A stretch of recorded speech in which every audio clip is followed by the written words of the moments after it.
The town spends enough with legal fees.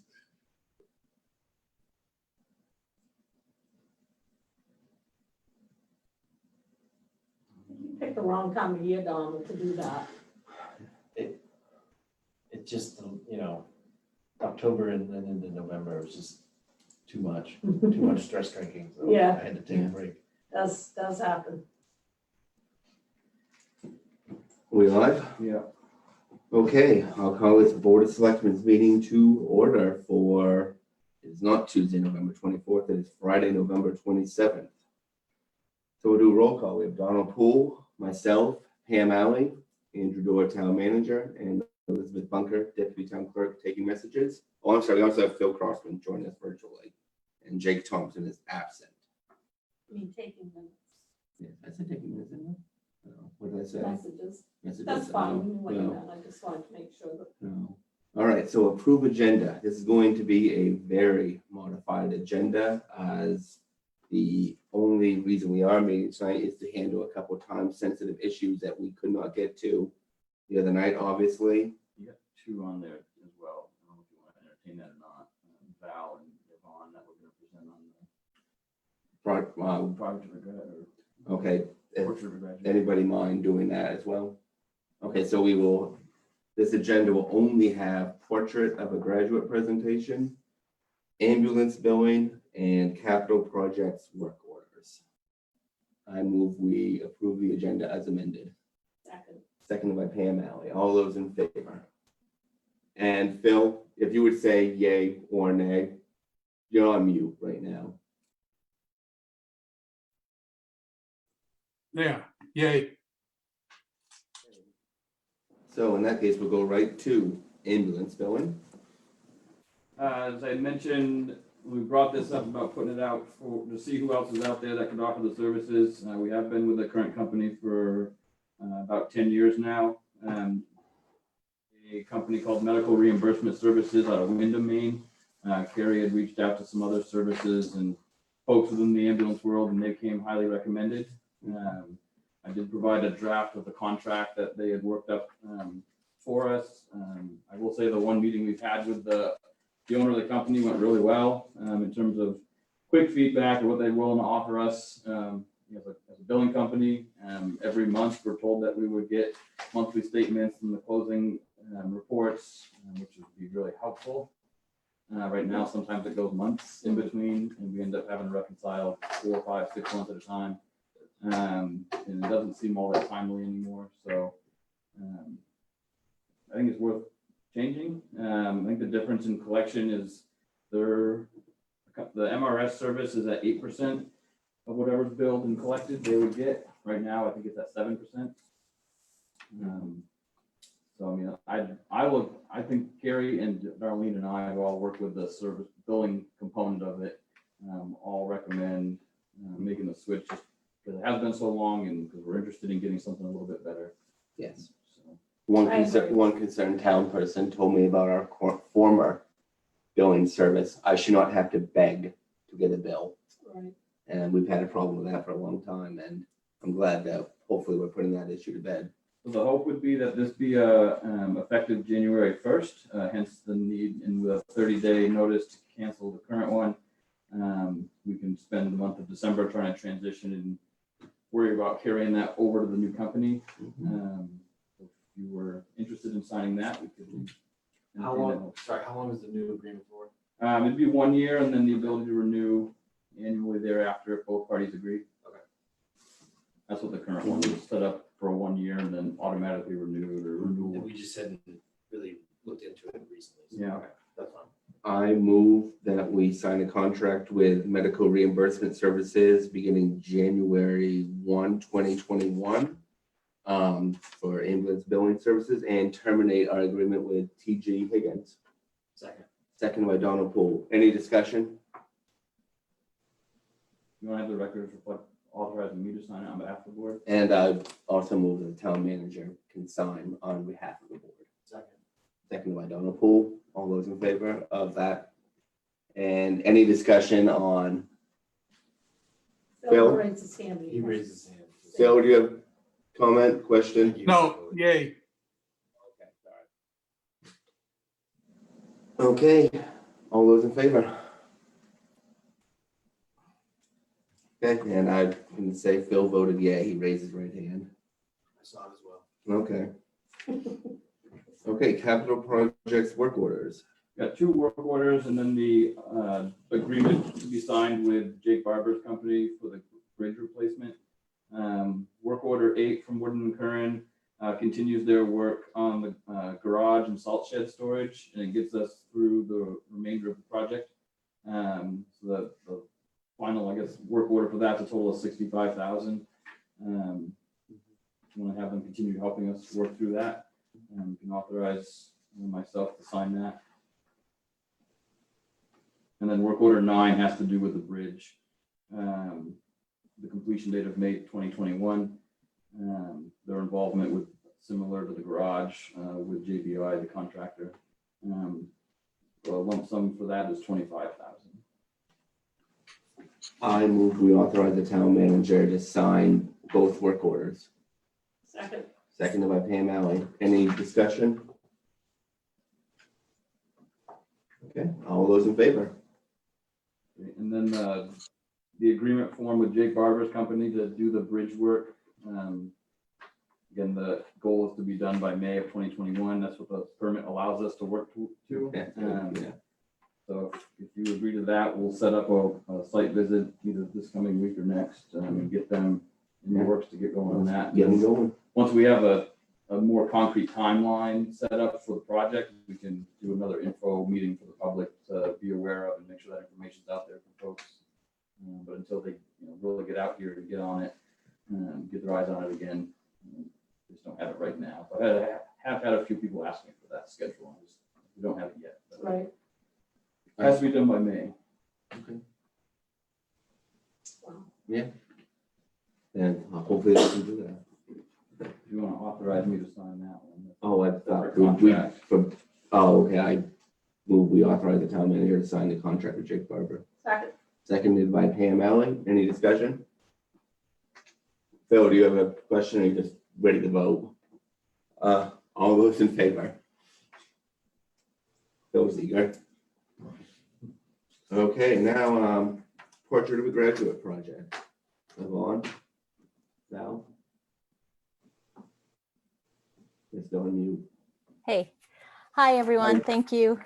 I'm Yvonne Thomas. You all know me. And my colleague Val Peacock is here too. And she and I are going to just give you a short update on a project called Portrait of a Graduate that we've been doing with the school and the community. And it's about to become much more widespread in the community. And so we wanted to make sure that that you all knew about it. And also we have just some questions for you about it because it may tie into some of the things that you all are doing. So are the slides up? Or should I put the slides up? How should that go? Yeah, if you can screen share, if you want to Yep. do that, you can. Yeah. Okay, let me see if I can do that. Yep. Okay. Can you see it? Yes. Yeah. Great. Oh, I love it when technology works. Okay. So, so the Portrait of a Graduate project is funded by an organization called the Barr Foundation, which is a kind of regional and national funder. So we were pretty psyched to get this funding, and it's a collaboration with the Island Institute and Rural Aspirations Project, which is the organization that Val is a part of, and the school and community of Vinalhaven. And it started officially in January of this year, which seems like a long time ago. And the goal was for it to be completed by December, but because of COVID, the schedule has really slowed down. But we're really excited that the Vinalhaven School and the community have been able to continue the work in spite of COVID. All right, now I got to change this slide.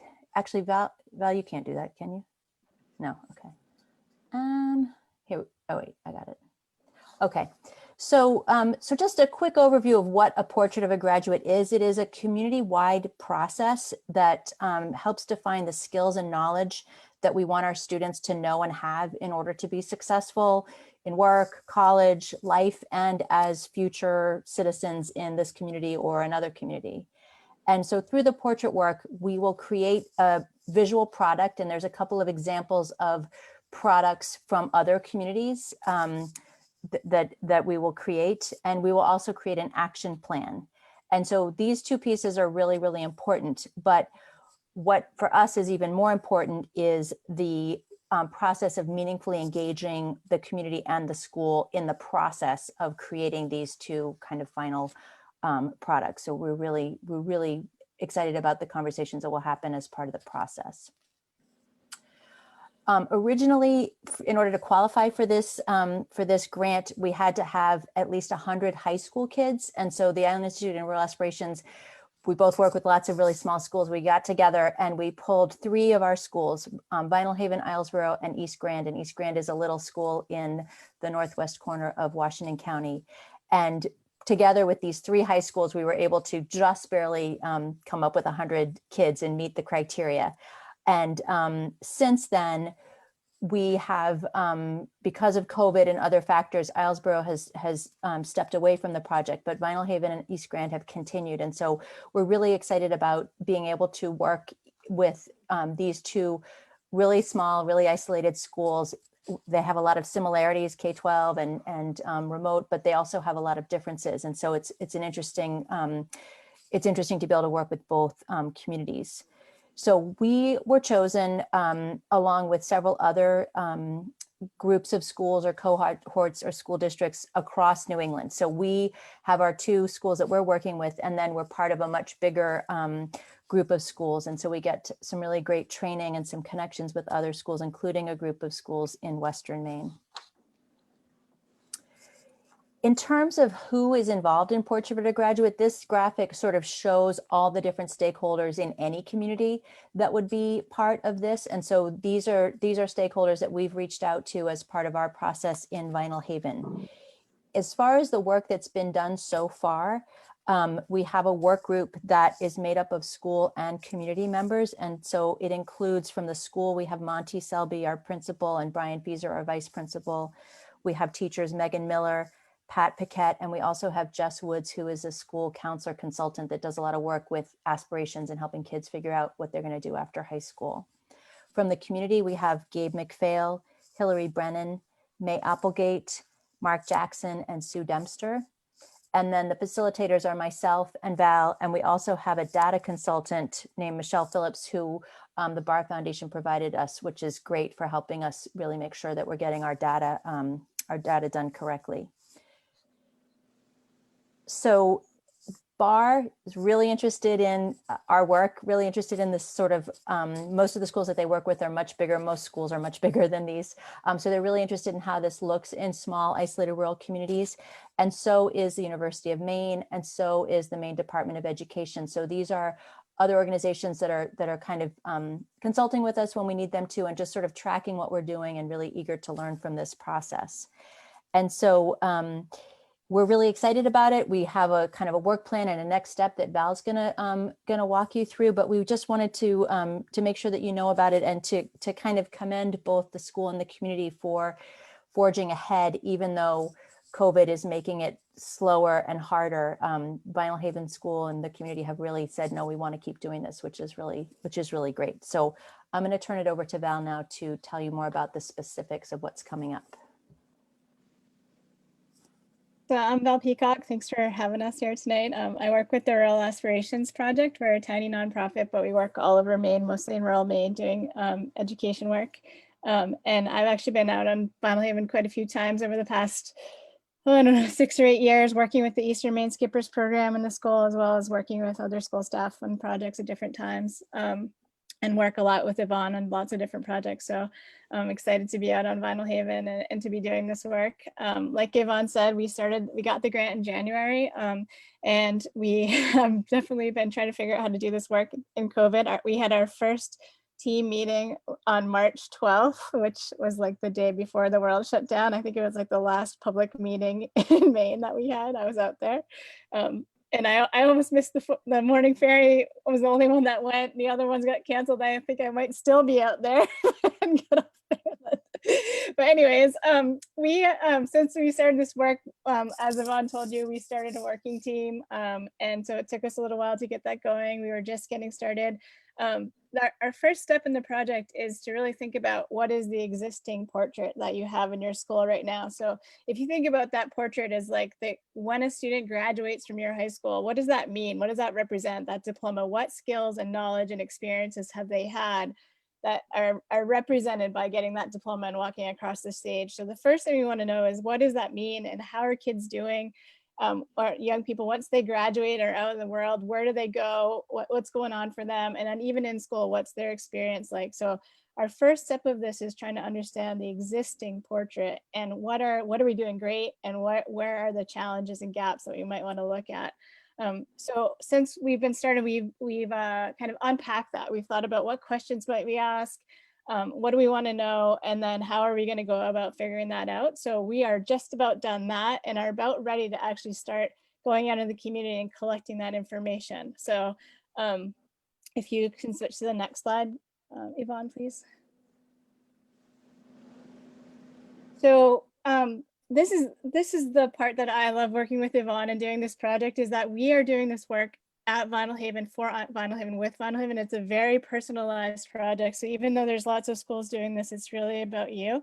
So through the working team, we have asked those questions, and we've kind of come up with 3 themes that are kind of coming out as we try to understand what's going on with your portrait right now. So one is just understanding student outcomes, like who's graduating, where are they going, how are they doing?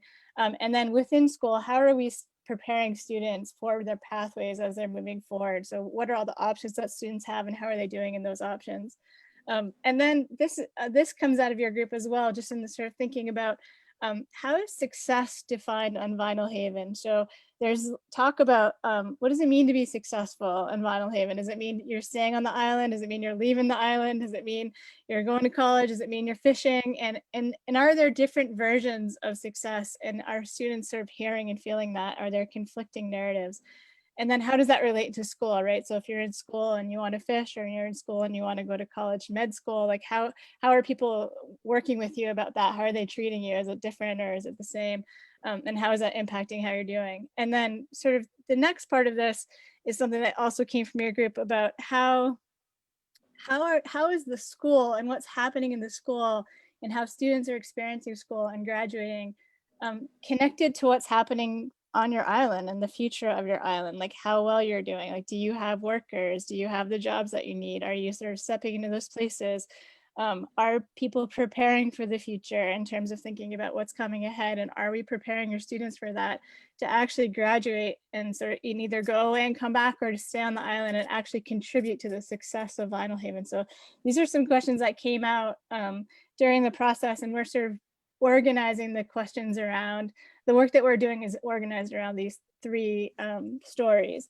And so what we're going to be doing, what you'll see happening in the next just little bit, like right after the break, we're going to start this, is we've actually created surveys and focus group questions, and we'll be out in the community asking people their thoughts about this, questions that help us understand the answers to these questions.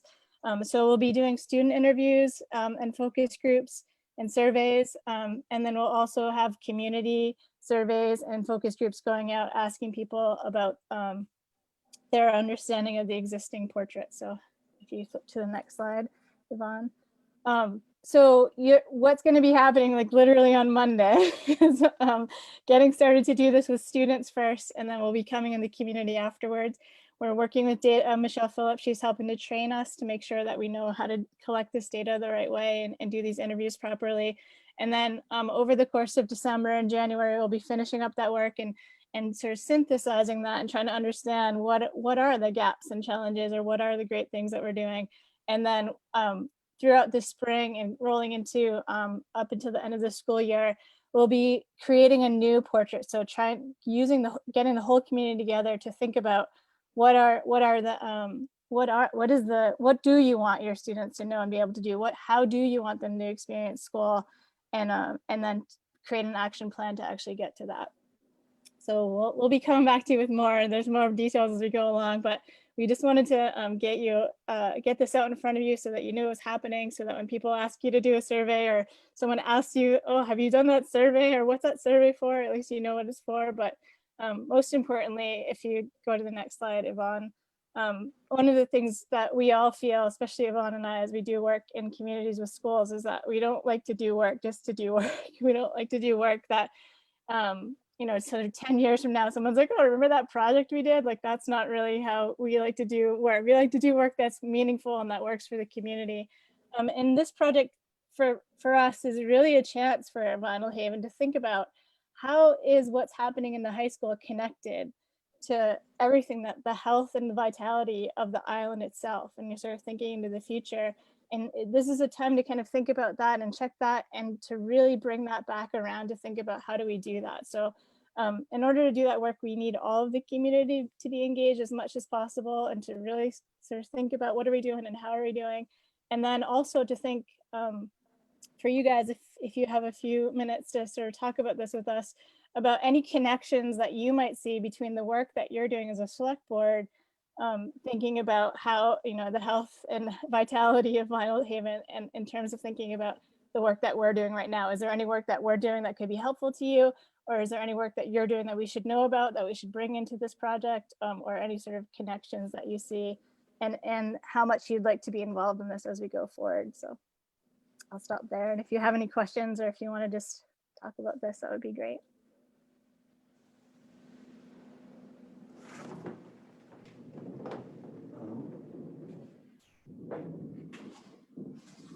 Any thoughts? I mean, catching us off guard, I think. Yeah. That's okay.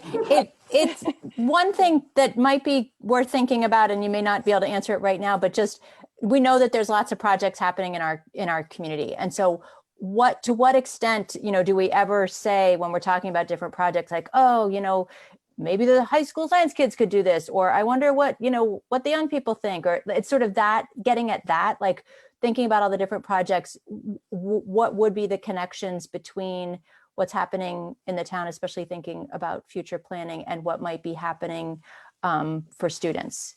So that might be one way to sort of get into it, like thinking about what's actually, like, you all are planning, and how they might connect, or how the projects might affect kids who are in school now. Well, sea level rise would probably be top of the list for that sort of long-term planning, because they will be the ones most affected. We'll all be long gone by the time it's actually a problem. So,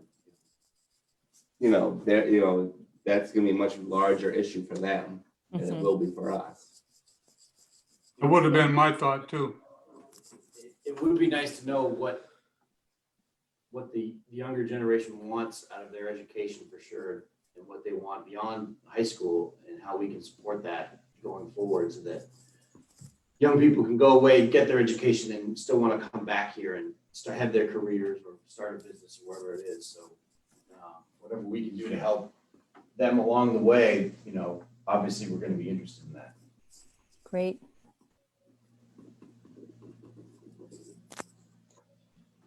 Well, and also just to have the kids become more civic minded, Yes, Mm-hmm. agreed. because it's certainly, we do have a lack of that Yep. in this community, I believe. Yep. It's hard. It's hard to find young people that are interested in their local government. Right. Yep. Or just the overall community. Yeah, So, or not necessarily just the local government, just the overall community itself. Yeah. Yeah, and that's what we're having a chance to do, is like think about, well, how do we even do any of that in school? Like, how does that connect? Like, what do kids learn about in school? And are there opportunities that we could start thinking about those kind of things, right? So, Yep. yeah. Any other thoughts? You select board? No, but I thought that was good, the sea level rise, definitely. Yeah, that's a good. Thank you very much, both of you.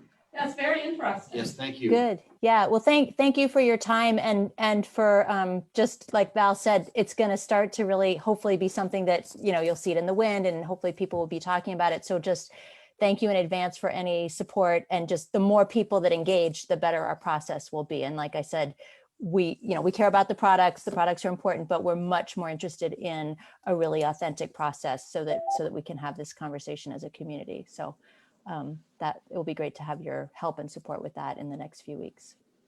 And I was happy to hear my granddaughter's name as part of the committee, so that's good. Yeah, she's great, especially like zooming in with little kids in the background and the whole, like, it's all very real, very, very real. Imagine, yeah, I'm sure it is.